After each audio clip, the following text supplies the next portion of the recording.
Good morning, ladies and gentlemen, boys and girls. Welcome to Chilltown Hoops. I'm your host, Jermaine. The youngsters call me OG. My friends call me J-Dub. Let's get to it. Well, a couple of days ago, I was raving about the Milwaukee Bucks and how serious that they looked, how intent they were in showing everybody that what you saw last year was not an anomaly and it was more of an aberration, that we're going to be around for a while. So you better get used to seeing us. We're a unit. We've been together for a long time, and we're going to stay together. And we're going to be good for a long time. Well, that didn't look like it last night. It looked like the Miami Heat were almost outside waiting for them, how they handled them. I mean, they jumped on Milwaukee right from the beginning. It didn't take long. That game was over in the first 10 minutes of the game. That game was over. Giannis got into early foul trouble. He had to sit the whole first half of the first quarter and the majority of the second quarter. Middleton started the game 1 for 6. They got destroyed on the backboard, got out rebounded by 20, 58-38. Their starters scored 53 points. Giannis, Middleton, Grayson Allen, these guys as their starters, 53 points from them. Miami's bench gave them 73, got outscored by 20, got out rebounded. In fact, they got dominated on the offensive glass, 11-5. Bam looked like an all-league performer. He just came out and he accepted the challenge from Giannis. And he went after Giannis early. And Giannis is arguably the best defensive player in the game. And Bam went right after him. He didn't waste any time. I had Miami. Before the season started, I had Miami in the top 5 in the Eastern Conference. I think that they're going to be a top 3 defensive team. And from what I saw last night, they look like they're going to win a lot of their games by just manhandling guys. Because that's what they did last. I don't think that they're going to blow teams out. No, that's not going to happen. Absolutely not. But the way that they handled Milwaukee, I think that they're going to handle a lot of teams that way. Not in terms of the score, but making it really difficult for them to score. I mean, you're not going to get a lot of points from the point guard. I mean, Kyle Lowry, was he 1 for 8 last night? So I'm not expecting him to be a knockdown shooter because he's never been that. But that backcourt with him and Jimmy Butler defending the way they defend, they're going to make it really, especially in the Eastern Conference, which has gotten a lot better.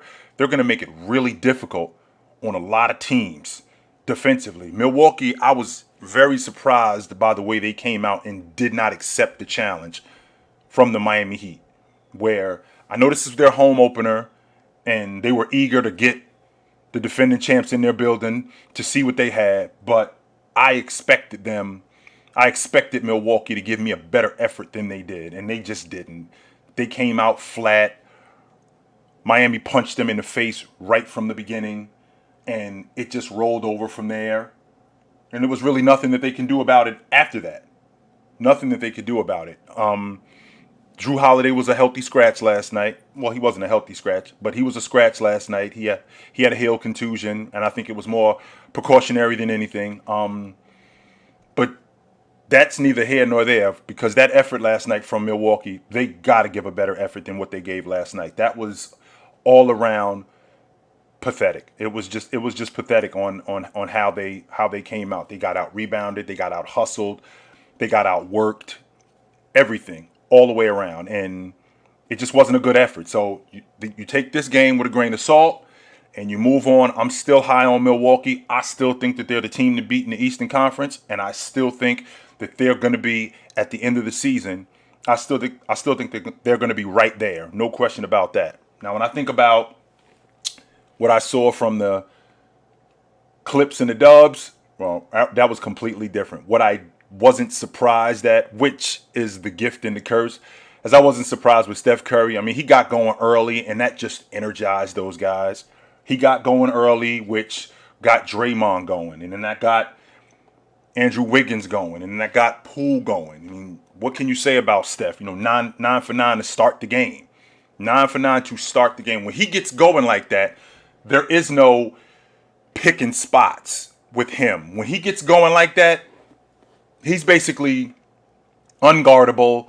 He can knock down his shots from anywhere on the floor. I've said it in the past, and I stand by it. He's the best off the bounce shooter that I've ever seen. There's no defense for a guy who can accurately shoot from 30 feet. There's no defense for a guy like that. I think Draymond is the catalyst of this unit. I mean, he looked really good last night. He was 8 points. I mean, if you only look at the stat sheet, and you see the 8 points and the 6 rebounds and the 7 assists, your face is going to crunch up and you're going to say, well, he didn't really do much. Absolutely not. That is not true. He was the anchor of that defense.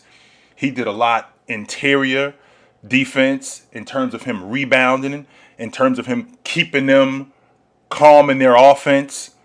And I think that once they get Clay back, once they get Wiseman back, they're going to be so much better.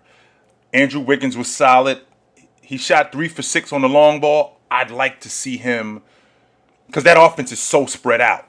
That offense is extremely spread out. I would love to see him get more going to the basket, because what that would do is that would actually shrink the defense, because now they have to tend to him, and then they got to tend to other guys, which would open up shots for Clay, which would open up shots. I'm sorry, not Clay.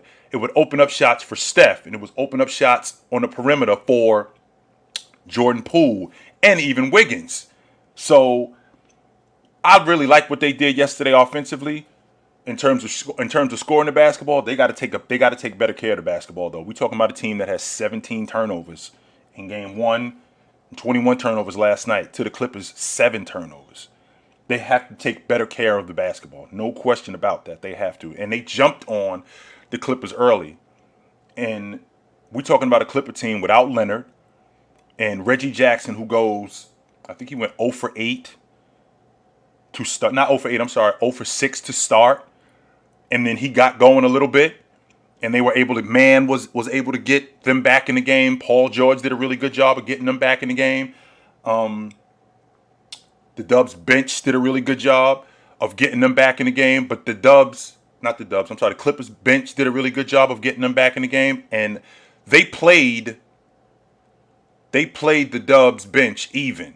We're talking 28 points to 27 points. So they did a solid job at that, playing them even. But with the Dubs getting off to the start that they got off to, it was just downhill from there. And the Clippers ended up playing uphill the entire time. And they actually got themselves back in the game by creating the turnovers that they created, by playing the defense that they did. But I think a lot of that had to do with how the Dubs rebounded the basketball. We got 10 rebounds from Steph Curry again. We're talking about a guy who 10 rebounds yesterday, 10 rebounds, and Steph Curry's not known to be a rebounding guard. That's not his forte. But when you getting guys like that that's rebounding the basketball, you limit in second chance points. You completely limit, especially on the defensive side of the basketball. You so limiting second chance points. And that's huge when you're playing against a high volume shooting team like the Clippers. That's big for them. So I think that the Clippers, they got some work to do. The Dubs got a lot of work to do too in terms of taking care of the basketball. But offensively, overall, I didn't mind what I saw at all from them. I didn't mind what I saw from them at all. But now, when we get back to Milwaukee, I mean, like I said, they got dominated in every aspect of the game. They got destroyed on the backboard. They got out rebounded by 20. I mean, they just got that game was a game that you could just take and push to the side and recognize that we were terrible and we have to be better going forward. We have to be better going forward. Otherwise, this is going to be a long season. And I don't think that that's going to be the case for the Milwaukee Bucks. I think that you're going to see a better team, and I'm looking forward to it. Absolutely. I'm absolutely looking forward to it. And we're going to see what they are. So I'm really excited about the NBA season. I'm really excited about how it started. I'm going to talk more about the games coming up this weekend. I'm really interested in seeing this Phoenix Lakers game. I'm really interested in what Boston is doing as well. So you're definitely going to hear a lot more from me. And this is going to be a reoccurring theme. So basketball season is back in effect. So like the Milwaukee Bucks, you might want to get used to seeing me and get used to knowing that I'm going to be around for a while. So till then, take it light, but take it.